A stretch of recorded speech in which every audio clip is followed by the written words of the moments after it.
Item ಯಾವುದೇ ಇರಲಿ try ಮಾಡಿ ಆಚಿ ಚಿಕನ್ ಮಸಾಲಾ. ಅನುಭವವನ್ನು ಕುರಿತು ಒಂದು ಪುಸ್ತಕ ಬರೆದ್ರೆ ಕೊನೆಯಲ್ಲಿ ಹೇಗಿರುತ್ತೋ ಹಾಗಿದೆ. ಅಂದರೆ ಅಷ್ಟು ಇನ್ನು ಎಂಗೇಜಲ್ಲಿ ಈ ಥರದೊಂದು ದೊಡ್ಡ ಮಟ್ಟದ ಎಕ್ಸ್ಪೀರಿಯೆನ್ಸ್ ಇರುವಂಥ ಸಿನಿಮಾ ಹೇಗೆ ಹೊಳಿತು ಅಂತ ಗೊತ್ತಿಲ್ಲ, ಅಷ್ಟು ಚೆಂದವಾಗಿದೆ. ಅಂದರೆ ಈ ಥರದ ಸಿನಿಮಾಗಳು ಆಗಿನ ಕಾಲದಲ್ಲಿ ಬರ್ತಾಯಿತ್ತು. ಪುಟ್ಟಣ್ಣ ಕಣಗಾಲ್ ಅವರ ಕಾಲಗಳಲ್ಲಿ ಒಂದು ಡೆಪ್ತ್ ಆಗಿರೋ ಡೆಪ್ತ್ ಆಗಿರೋ ವಿಷಯಗಳನ್ನು ಹೇಳ್ತಾಯಿದ್ರು. ಆ ಥರದ್ದೊಂದು ತುಂಬ ಅನುಭವವುಳ್ಳ ಕಾವ್ಯಾತ್ಮಕವಾಗಿ ಕಮರ್ಷಿಯಲ್ ಆಗಿರುವಂಥ ಸಿನಿಮಾ.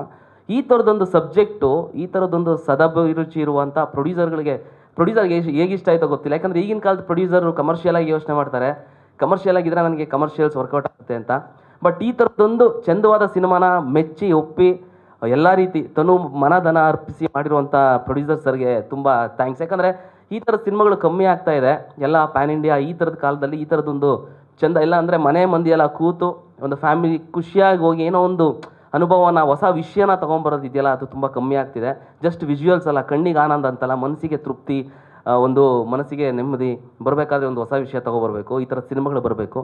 ಮತ್ತು ಮುಕುಂದ್ ಸರ್ ಬಗ್ಗೆ ಹೇಳೋದಾದರೆ, ನನಗೂ ಗೊತ್ತಿರಲಿಲ್ಲ, ಒಂದು 2-3 ದಿನ ಆದಮೇಲೆ ಗೊತ್ತಾಯಿತು ಪ್ರೊಡ್ಯೂಸರ್ ಮಗ ಅಂತ. ಯಾಕಂದರೆ ಡೈರೆಕ್ಟ್ ಹೇಳಿದ ಮಾತೆಲ್ಲ ಕೇಳ್ತಾಯಿದ್ರು. ಈಗ ನಾವು ಸರಿ ಸರ್ ಅಂದರೆ ಪ್ರೊಡ್ಯೂಸರ್ ಮಗನೇ ಸಿನಿಮಾ ಹೀರೋ ಆದಾಗ ಮಾತು ಕೇಳಲ್ಲ, ಡೈರೆಕ್ಟ್ರ್ ಮಾತು ಕೇಳ್ತಿರಲ್ಲ ಯೂಶ್ವಲಿ. ಬಟ್ ಕೇಳ್ತಾಯಿದ್ರು ಅಂದರೆ ಎಷ್ಟು ಚಂದವಾಗಿ ಎಲ್ಲ ಕೇಳಿ ಡೈರೆಕ್ಟ್ರ್ ವಿಜುವಲ್ ಅಂದರೆ ಡೈರೆಕ್ಟ್ರ್ ಏನು ಅಂದ್ಕೊಂಡಿರ್ತಾರೆ ಅದನ್ನು ಒಬ್ಬ ಕಲಾವಿದ ಕೇಳಿದಾಗಲೇ ಅದು ತೆರೆ ಮೇಲೆ ಬರೋದು. ಸೊ ಹಾಗಾಗಿ ಎಲ್ಲ ಕೇಳಿ ತುಂಬ ಚಂದವಾಗಿ ನಮ್ಮೊಟ್ಟಿಗೆ ಒಳ್ಳೆ ಯಾವುದೋ ಸೇಮ್ ಕೋರ್ಟಿಸ್ಟ್ ಥರ, ಅಂದರೆ ಕೋರ್ಟಿಸ್ಟೇ ಬಟ್ ಪ್ರೊಡ್ಯೂಸರ್ ಮಗ ತಾನೇ ದುಡ್ಡು ಹಾಕಿರೋದೊಂದು ಅಹಂ ಇರಲಿಲ್ಲ. ಅಷ್ಟು ಕಲಾವಿದನಾಗಿ ಸಂಪೂರ್ಣವಾಗಿ ಅರ್ಪಿಸ್ಕೊಂಡು ಮಾಡ್ತಾಯಿದ್ರು. ಹಾಗಾಗಿ ಅಷ್ಟು ಚಂದವಾಗಿ ತೆರೆ ಮೇಲೆ ಅವರ ಒಂದು ನಟನೆ ಕಾಣ್ತಾ ಇದೆ. 3 ಶೇಡಲ್ಲೂ ತುಂಬ ಚೆನ್ನಾಗಿ ನಟಿಸಿದ್ದಾರೆ. ನಿಮ್ಮೊಟ್ಟಿಗೆ ಆ್ಯಕ್ಟ್ ಮಾಡಿ ತುಂಬ ಖುಷಿ ಆಯಿತು ಸರ್. ಆಮೇಲೆ ಎಲ್ಲರೂ ಸಾಂಗು ವೀರ್ ಸಮರ್ಥ್ ಸರ್ ಅವರ ಸಾಂಗು ನಾನು ಹೊರಗಡೆ ಬಂದ ಮೇಲೂ ಹೇಳಿದೆ, ಸರ್ ಈ ಸಾಂಗ್ ತುಂಬ ಚೆನ್ನಾಗಿದೆ ಸರ್, ತುಂಬ ಕೇಳಲಿಕ್ಕೆ ತುಂಬ ಸಖತ್ತಾಗಿದೆ ಅಂತ. ಪ್ರಮೋದ್ ಸರ್ ಅವರು ಬರೆದಿದ್ದಾರೆ, ಸಾಯಿ ಸರ್ವೇಶ್ ಸರ್ ಸಹ ಹಾಡು ಬರೆದಿದ್ದಾರೆ.